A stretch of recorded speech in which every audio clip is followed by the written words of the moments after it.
رسول اللہ صلی اللہ علیہ وسلم نے فرمایا، اے امت محمد صلی اللہ علیہ وسلم، واللہ جو کچھ میں جانتا ہوں اگر تمہیں بھی معلوم ہو جائے تو تم ہنستے کم اور روتے زیادہ۔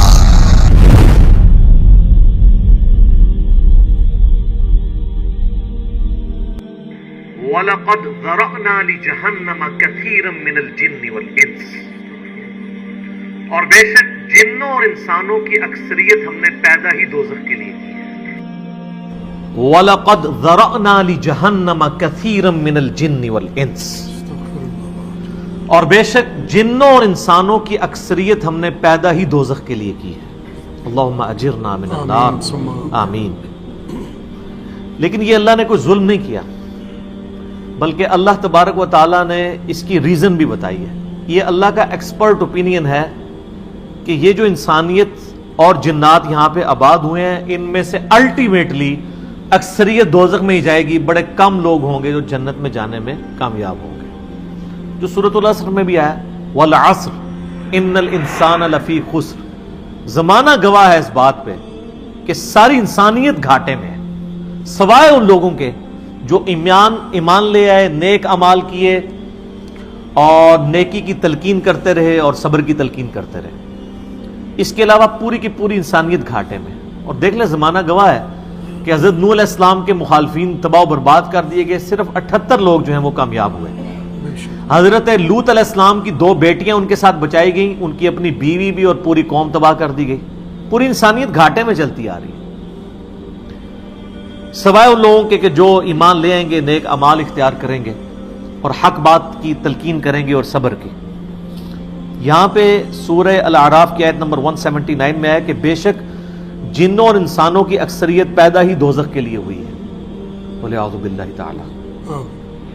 لہم قلوب لا یفقہون بہا، ان کو ہم نے دل دیے تھے، عقل دی تھی، لیکن وہ اس سے سوچتے ہی نہیں ہیں۔ وَلَهُمْ أَعْيُنٌ لَا يُبْصِرُونَ بِهَا، ان کو ہم نے آنکھیں دی تھی لیکن آنکھوں سے دیکھنے کا سا دیکھنا نہیں دیکھتے، عبرت نہیں پکڑتے۔ وَلَهُمْ آذَانٌ لَا يَسْمَعُونَ بِهَا، اور ان کو ہم نے کان دیے تھے لیکن سننے والا سننا سنتے ہی نہیں ہیں۔ أُولَئِكَ كَالْأَنْعَامِ بَلْ هُمْ أَضَلُّ، ایسے لوگ چوپایوں کی مانند ہیں بلکہ ان سے بھی بدتر ہیں، جو اپنی عقل، آنکھیں اور کان استعمال کر کے حق بات تک پہنچنے کی کوشش نہیں کرتے۔ اولئک هم الغافلون، ایسے ہی لوگ ہیں جو اصل میں غافل ہیں۔ تو اللہ تعالیٰ نے یہ یعنی اس میں ایک غیبی خبر دے دی ہے کہ الٹیمیٹلی یہ ہونے والا ہے۔ مطلب کیا کہ اب جس نے تیاری کرنی ہے وہ خود تیاری کر لے۔ اس کو میں ایک مثال سے سمجھاتا ہوں کہ اس وقت تقریباً یہاں پہ 80 کے قریب لوگ بیٹھے ہیں، اور میں یہ کہوں کہ میں ایک گولی چلاؤں گا جس کو بھی لگ جائے،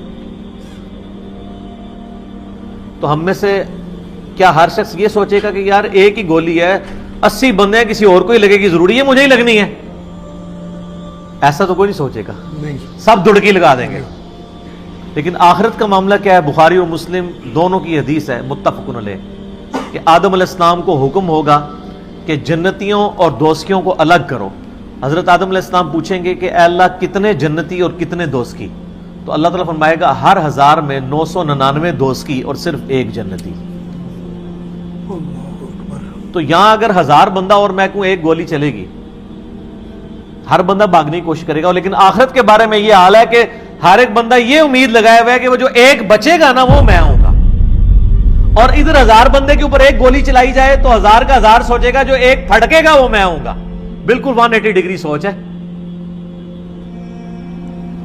یا اس کو یوں سمجھے کہ میں کیونکہ ایک گولی چلاؤں گا 999 بچ جائیں گے، ایک کوئی لگے گی، کوئی نہیں کہے گا یار 999 بچنے ہیں تو چلو ایک میں بھی ان میں بچنے والوں میں ہوں گا، کیونکہ نا کدھر میں ہی نہ پھنس جاؤں۔ اور آخرت میں تو معاملہ بالکل الٹ ہے۔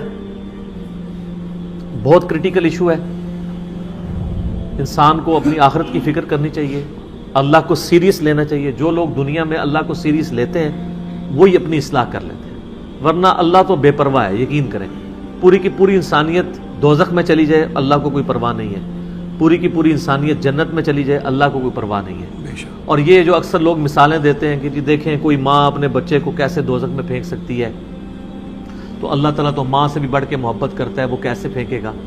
بھائی اس لیے پھینکے گا کہ کہ اللہ تعالیٰ کے وہ احساسات نہیں ہیں جو ایک ماں کے ہوتے ہیں.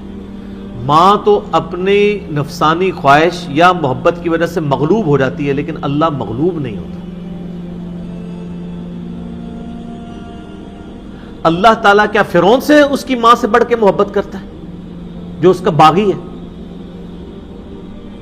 یہ محبت تو ان لوگوں کے لیے جو اس کے تابع فرمان ہو. جو اللہ کے دشمن ہیں ان کے بارے میں تو اللہ تعالیٰ فرماتا ہے انا من المجرمین منتقمون، ہم مجرموں سے انتقام لے کے چھوڑیں گے. ان کے لیے یہ معاملہ نہیں ہے. ہمیں تو یہ بتایا گیا ہے اللہ تعالیٰ ایک بوڑھی نانی اماں ہے جس نے یہ ایک نعوذ باللہ ایک سسٹم چلایا ہوا ہے، اینڈ پہ سب کچھ چھوڑ دے گا. نہ، اگر یہ بات ہوتی تو انبیاء کرام علیہ السلام کی تعلیمات اس طرح کی نہ ہوتی کہ لوگ جو ہے وہ کیجول زندگی گزارنا شروع کرتے ہیں. بڑی سٹرکٹ تعلیمات ہے.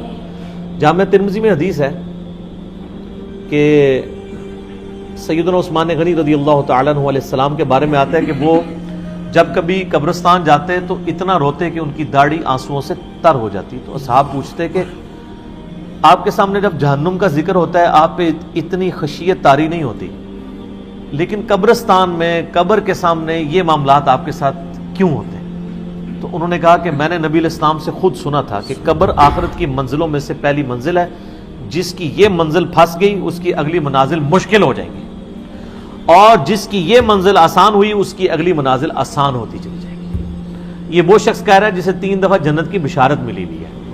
ہمارے پاس کوئی جنت کا ٹکٹ نہیں ہے اور ہماری بے پرواہی اپنے عروج کے اوپر ہے. اسی کو پنجابی میں کہا جاتا ہے نا، عقل نہ ہوئے تے موجیں ہی موجاں، عقل ہوئے تے سوچیں ہی سوچاں. جسے عقل نہیں ہوگی وہ موجیں مارے گا کیونکہ اسے پتہ نہیں ہے نا، لیکن جسے عقل ہوگی وہ سوچے گا کہ یار یہ معاملہ تو بڑا خطرناک ہو گیا. سب سے پہلی بات یہ کہ زندگی کی سب سے بڑی حقیقت موت ہے. ہم بھلائے رکھتے ہیں، اپنے ذہن سے اسے دور رکھتے ہیں، لیکن واقعہ یہ ہے کہ زندگی کی سب سے بڑی حقیقت موت ہے. خدا کے منکر پیدا ہوئے ہیں لیکن موت کا انکار کرنے والا تو کوئی پیدا نہیں ہوا. اس لیے میں نے آیت آپ کو سنائی، کل نفس ذائقۃ الموت،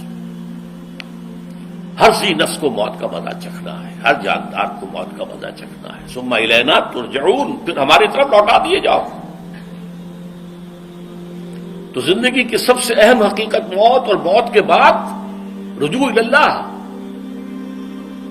آخرت، یہ سب سے بڑی حقیقت ہے. ایک حقیقت سب مانتے ہیں، سب جانتے ہیں، دوسری حقیقت کے اوپر پردہ پڑا.